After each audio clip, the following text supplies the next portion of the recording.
News के मुताबिक Saudi अरब next week Kashmir में होने वाली G20 मीटिंग में पार्टिसिपेट करने जा रहा है और लास्ट वीक Y20 U20 की अगर बात करें जो कि कश्मीर में हुई उसमें तुर्की ने पार्टिसिपेट किया। आज पाकिस्तानी पब्लिक से ये बात करेंगे कि आखिर क्या वजह है कि इस्लामिक कंट्रीज G20 की मीटिंग्स में पार्टिसिपेट कर रहे हैं और जो पाकिस्तान का एक बयानिया है, पाकिस्तान की तरफ से जो एक स्टांस है उसको डिसएग्री करते नजर आ रहे हैं। पाकिस्तानी पब्लिक इस हवाले से क्या राय रखती है जानेंगे इस वीडियो में। जो मेरी पर्सनल ओपिनियन है वो मैं आपको बताऊंगा वीडियो के लास्ट में। चलते हैं वीडियो की तरफ और मिलते हैं वीडियो के बाद। अस्सलाम वालेकुम। वालेकुम अस्सलाम। आपका नाम? ज़काउर रहमान। आपका नाम? असद रज़ा। क्या करते हैं आप? तालिब इल्म हूँ। किस फील्ड में, क्या डिग्री कर रहे हैं? मैं एमफिल का तालिब इल्म हूँ और मेरी डिग्री माशियात है, इकनॉमिक्स है। इकनॉमिक्स। ज़बरदस्त। जिस टॉपिक पे वीडियो रिकॉर्ड कर रहे हैं वो ये है, अगर पाकिस्तान की बात करें, OIC की बात करें और फिर कश्मीर की बात करें तो OIC बनाया किस वजह से गया था? मतलब मेन मकसद जो था कश्मीर था या नहीं?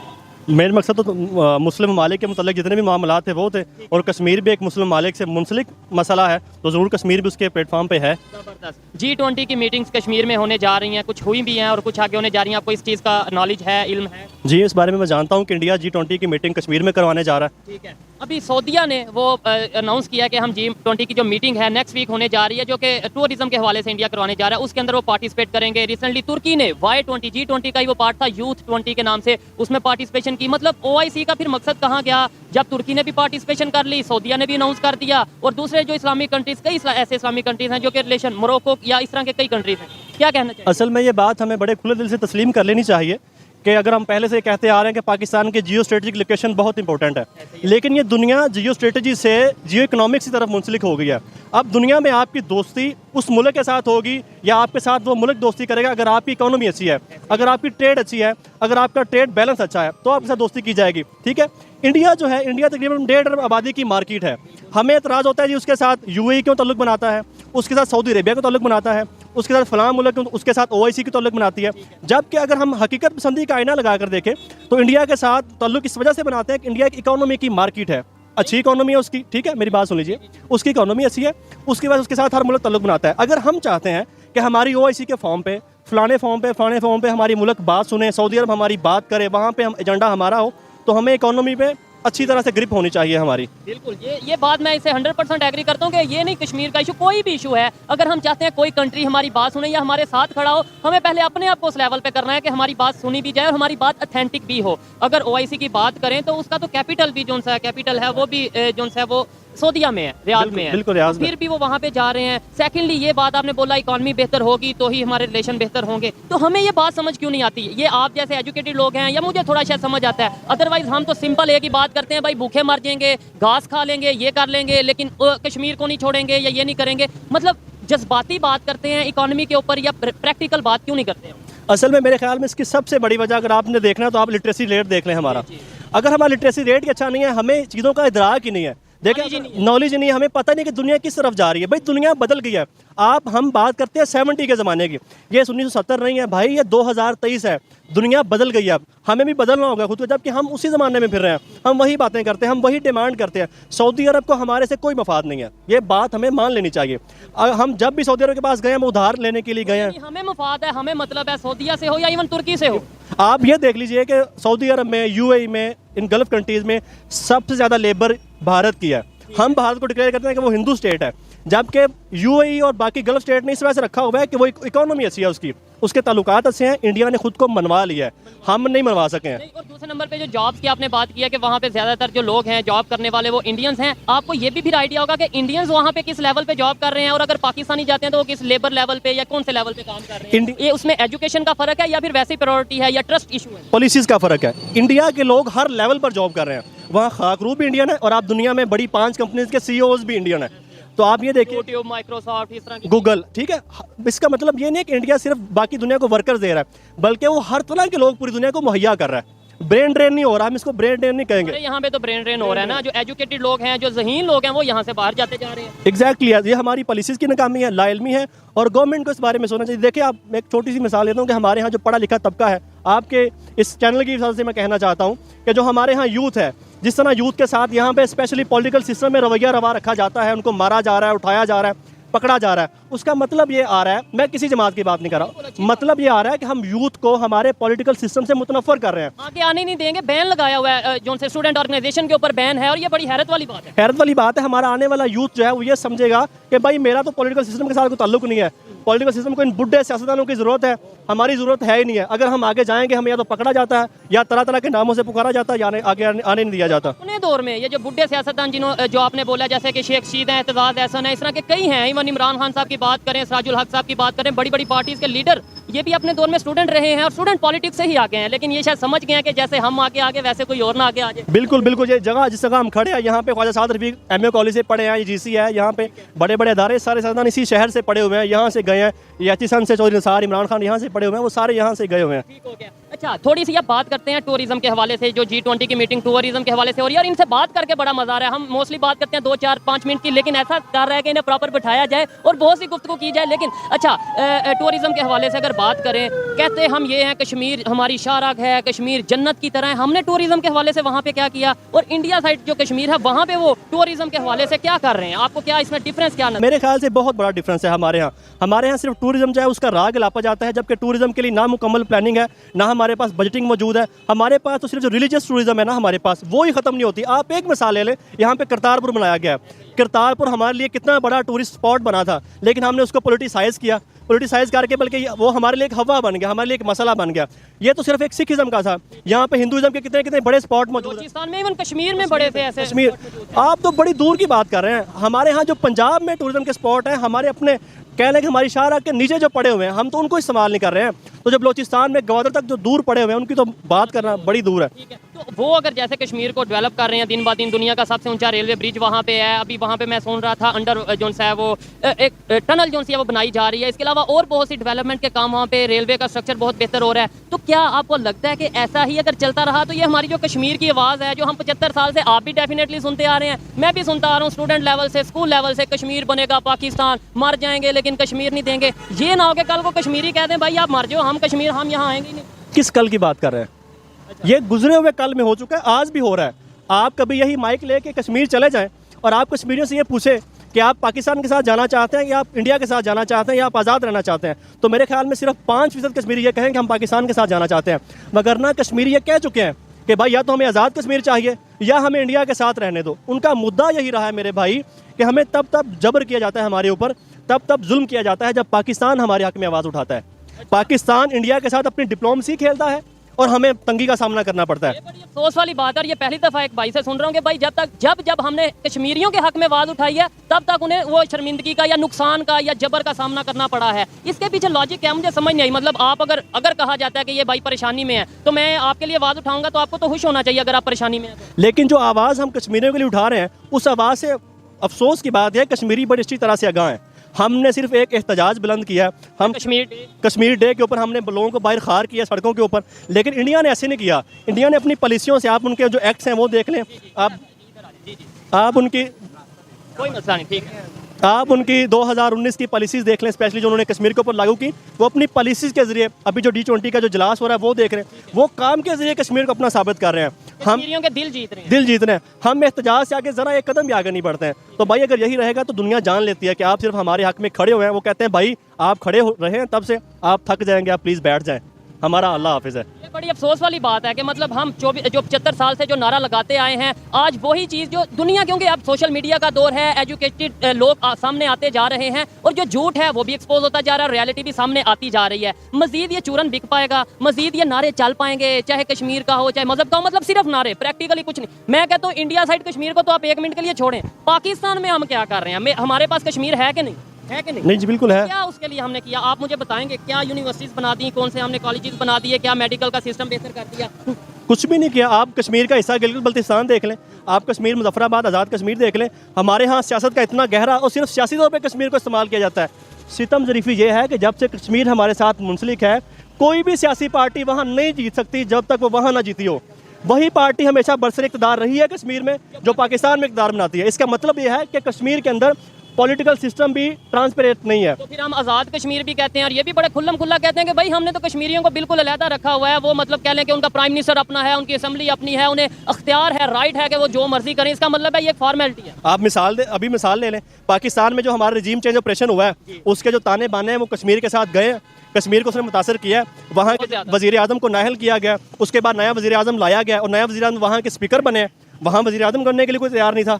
यहाँ आपने करंट सिचुएशन देखी तो पाकिस्तान का आप ये समझते हैं अगर हम कश्मीर को साथ रखना चाहते हैं लेकिन हमारा पॉलिटिकल सिस्टम का उनके ऊपर परछाई ना पड़े तो भाई आप दीवानों की किसी दुनिया में रहते हैं, हकीकी दुनिया में ऐसा नहीं होता। आपने बोला कभी कश्मीर विजिट करें तो आपको आइडिया होगा, मैंने लास्ट मंथ ही कश्मीर विजिट किया और मैं बहुत ईमानदारी से ये बात करता हूँ कि ये भाई ने जो बात की है कि कुछ बहुत कम लोग हैं, बुजुर्ग लोग ज़्यादातर ये अगर कुछ कहते नजर आएंगे कि पाकिस्तान के साथ रहना है, ये है, अदरवाइज वो यही कहते हैं कि हमें आज़ादी चाहिए या फिर जो हमें डेवलपमेंट के काम देगा, जो हमें बेहतरी हमें सस्ती रोटी सस्ता आटा देगा और हमें आज़ादी देगा, हकीकी मानों में आज़ादी देगा, हम उसके साथ रहना चाहेंगे।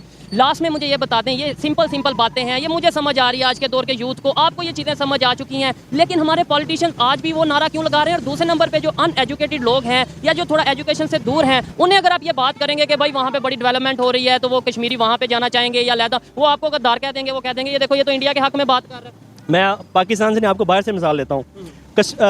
अमेरिका ने 2022 में सिर्फ सऊदी अरब को 21 अरब डॉलर के हथियार बेचे हैं। अगर सऊदी अरब ईरान के साथ सुलह कर ले तो वो अमेरिका के हथियार कौन लेगा भाई? अगर पूरी दुनिया में सुलह हो जाए तो फिर हथियार उसके कौन लेगा? तो वो यही चाहता है कभी सुलह ना हो। हमारे यहाँ जो मसले उलझे हुए हैं उन उलझे मसलों से बड़े लोगों की रोटी चलती है, पेट चलता है। अगर ये मसले हल हो जाएंगे तो भाई रोजी रोटी बंद हो जाएगी। तो उसकी सऊदीया की बात की, ईरान की बात की, तो वो चाइना ने थोड़े बहुत रिलेशन बेहतर करवाए, आपको ये भी जी बिल्कुल है। चाइना सऊदी और ईरान के रिलेशन बेहतर करवा सकता है, बिल्कुल नेबर में इंडिया है, बिल्कुल नेबर में पाकिस्तान है, तो हमारे रिलेशन कश्मीर के मामले में क्यों नहीं बेहतर करवा देता? मतलब दूसरे घर जाके हम बन रहे हैं, एशिया के खित्ते में अगर बात करें अपने हमसायों के रिलेशन क्यों नहीं बेहतर करवा पा रहा? कैसे करवाए आप? वो मोदी का मुझे शर्म आ रही है उसकी मिसाल लेते हुए। मोदी की पिछले साल की एक तकरीर थी, वो सियासी कटहरे में जो उसकी होती है, वो कहता था कि मैं पाकिस्तान से जब भी सुलह की बात करने गया हूँ मुझे समझ नहीं आती मैं किससे बात करूँ, आर्मी से बात करूँ, पॉलिटिकल उनकी सियासी क्यादत से बात करूँ, मैं किससे बात करूँ? ISI से बात करूँ? मैंने ये सुना उन्होंने डायरेक्टली बोला था, तो क्या उनकी बात से आप डिसएग्री करते हैं? क्या उन्होंने ये गलत बोला है? यानी क्या पाकिस्तान में ऐसी सिचुएशन नहीं है कि कोई भी, आप तो ये इंडिया की बात छोड़ें, कोई इन्वेस्टर ही अगर पाकिस्तान में आना चाहे तो एक दफ़ा कंफ्यूज होता है कि मैंने बात किससे करनी है? मेरे ख्याल में बात उसकी अफसोस के साथ ठीक है। बात ठीक है, कोई बेहतरी की उम्मीद है, कोई हम चेंज ला सकते हैं, या मेरे जैसा यूथ, आप जैसा यूथ ये बातें सिर्फ दिल में ही रखेगा या कहीं डिस्कशन करेगा, चेंज नहीं आएगी, ये पब्लिक को नहीं पता चलेगा? नहीं, मैं बहुत पुरुमीद हूँ, बहुत पुरुमीद हूँ। मैं कहता हूँ कि अब भाई, बल्कि इनको भी बताना चाहता हूँ, बुढ़े सियासतदानों को, ये जो प्लानर्स बैठे हुए हैं, कि भाई अब दुनिया बदल गई है, ये 21वीं सदी है, ये ग्लोबल विलेज का दौर है, अब दुनिया की खबरें हमसे छुपी नहीं रह सकती हैं। ना ये हमारी खबर हमारे लाहौर की हो या कश्मीर की हो, जैसे कोर कमांडर के घर में हुआ, या जो भी कोई इशूज हो, वो क्या दुनिया के सामने नहीं जाएंगे? अब जाएंगे। अब ये खबरें छुपी नहीं रह सकती हैं। जो यहाँ पे हुकूमतें होनी थी, लोगों को अंधेरे में रखना था, लोगों को जहालतों में रख के जिन लोगों ने अपनी रोजी रोटी चलाई हुई थी, भाई अपना सामान बांधना शुरू करें। अब लोगों में शऊर आ रहा है, अब इससे ज़्यादा आप लोगों को अंधेरे में नहीं रख सकते हैं। अस्सलाम वालेकुम। वालेकुम अस्सलाम। आपका नाम? सिफतुल्लाह। आपका नाम? सदीक अकबर। क्या करते हैं आप? मैं वकील हूँ। और कहाँ से बिलोंग करते हैं? लाहौर के? नहीं, मैं KPK से हूँ बेसिकली। ज़बरदस्त। अच्छा, मेरा टॉपिक जिस पे वीडियो रिकॉर्ड कर रहा हूँ, अगर OIC की बात करें, इस्लामिक कंट्रीज़ की बात करें और पाकिस्तान के रिलेशन इस्लामिक कंट्रीज़ के साथ, खासतौर पे नेबर कंट्री अफगानिस्तान, ईरान, इनके साथ बात करें, क्यों नहीं बेहतर हो पा रहे? बेहतर हैं या नहीं है? आपकी क्या ओपिनियन है? मेरे ख्याल में अभी इंशाल्लाह जो इस्लामिक कंट्री के हवाले से आपने बात की, तो मेरे अंदाजे के मुताबिक अभी हमारे ताल्लुकात इस्लामिक कंट्रीज़ जितने भी ममालिक है उसके साथ बेहतर होने वाले हैं। क्यों वाले हैं? अभी नहीं है, अभी शुरुआत हो गई है, क्योंकि जैसे आज ईरान और पाकिस्तान के बीच एक मुआहिदा हुआ है बिजली का, मेरे ख्याल में ऐसे कुछ और मामलात होगी, जैसे डीजल का है, जो पेट्रोल हम उससे ले सकते हैं, साथ में अभी गैस का एक मुआहिदा उनके साथ ऑलरेडी चल रहा था। लेकिन आज मुआहदा हुआ है, वो मुआहदा तो हुआ है, ये छोटे मोटे मुआहदे होते रहते हैं, लेकिन जो गैस पाइपलाइन का मुआहदा था, बहुत बड़ा प्रोजेक्ट था, उसके ऊपर ईरान वाले पाकिस्तान को फाइन कर रहे हैं कि अगर आपने ये प्रोजेक्ट पूरा ना किया 1 साल तक तो आपको हमें फाइन देना पड़ेगा। ऐसा 18 बिलियन तक। हाँ। ये भाई कह रहे हैं रिलेशन बेहतर होने वाले हैं। असल में जो शुरुआत हुई थी गैस पाइपलाइन का, उसमें कुछ ऐसे ममालिक थे जो वो इन्वॉल्व थी कि पाकिस्तान का और ईरान का ताल्लुकात अच्छा बनाने में उन लोगों की ये साजिश थी कि ये ताल्लुकात बेहतर ना हो। लेकिन अभी माशाल्लाह जो आज जो दोनों ममालिक के बीच जो कंट्रैक्ट हो गया है या जो हो गया है, जो भी, तो इंशाल्लाह आने वाले वक्त में उम्मीद है कि बेहतर हो। मैं भी यही चाहता हूं कि ईरान हो, अफगानिस्तान हो, कोई भी हो, रिलेशन बेहतर हो। लेकिन अगर अभी सऊदीया, अभी ईरान की बात की, सऊदीया की बात करें, वो कश्मीर में जा रहा है G20 की मीटिंग अटेंड करने, और OIC का शायद मेन कुछ मकसद थे, उनमें से सबसे बड़ा मकसद जी कश्मीर को लेके था। आज OIC में सऊदीया आता है और वो कश्मीर में जा रहा है G20 की मीटिंग अटेंड करने। इसके बारे में मुझे कोई आइडिया नहीं है। Let's suppose अगर जी ये जो सऊदी और ईरान है ना, ये आर्क राइवल है एक दूसरे के। इसके जो रिलेशन हो रहे थे, चाइना इसके दरमियान मीडिएशन कर रहा था, ठीक है, तो उधर हाँ वो भी कर रहे थे कि एक दूसरे के साथ ताल्लुकात अच्छे बनाए। तो अब उनके वो जो सिफारती वो ताल्लुकात है, उन्होंने कहा है कि हम एक दूसरे के वो सिफारत का खाना जो 2016 से बंद थे ना, उसके वो ओपन करने का वो रिलेशन बेहतर जी। लेकिन मेन जो OIC का वो जो है ना, ये 56 ममालिक का वो है, एक ऑर्गेनाइजेशन है। इसमें ये है कि इस्लामिक कंट्री में जितने भी वो इस्लामिक ममालिक के दरमियान जितने तनाज़ात है, इसको वो उबार करेंगे ना। तो ठीक है, तो अब ना कश्मीर इशू भी एक इस्लामिक कंट्री का वो है। लेकिन अगर हम बात करें ना, सऊदी अरब इतने स्टांस नहीं ले रहा है कश्मीर के इशू पे, क्योंकि उसका जो इन्वेस्टमेंट है ना इंडिया में पाकिस्तान से 100 बिलियन ज़्यादा इन्वेस्ट किया है। यहाँ पर 20 बिलियन की है, तो वहाँ पर एक 120 बिलियन की है। तो इसलिए ये रिलेशन नहीं है। और दूसरी बात यह है कि पाकिस्तान दोनों को एक साथ लेके जा रहा है, ईरान को भी और साथ ही साथ सऊदी अरबिया को भी। का भी बड़ा जो है वो प्रॉपर स्टैंड रहता था कश्मीर के मामले में, स्टांस रहता था। लेकिन रिसेंटली G20 का ही वो पार्ट है Y20, यूथ 20, आप जाके सर्च करिएगा, जो लास्ट वीक हुई है, जो एजुकेशन के हवाले से थी, आई थिंक, या यूथ के हवाले से थी, उसमें तुर्की भी कश्मीर में मौजूद था।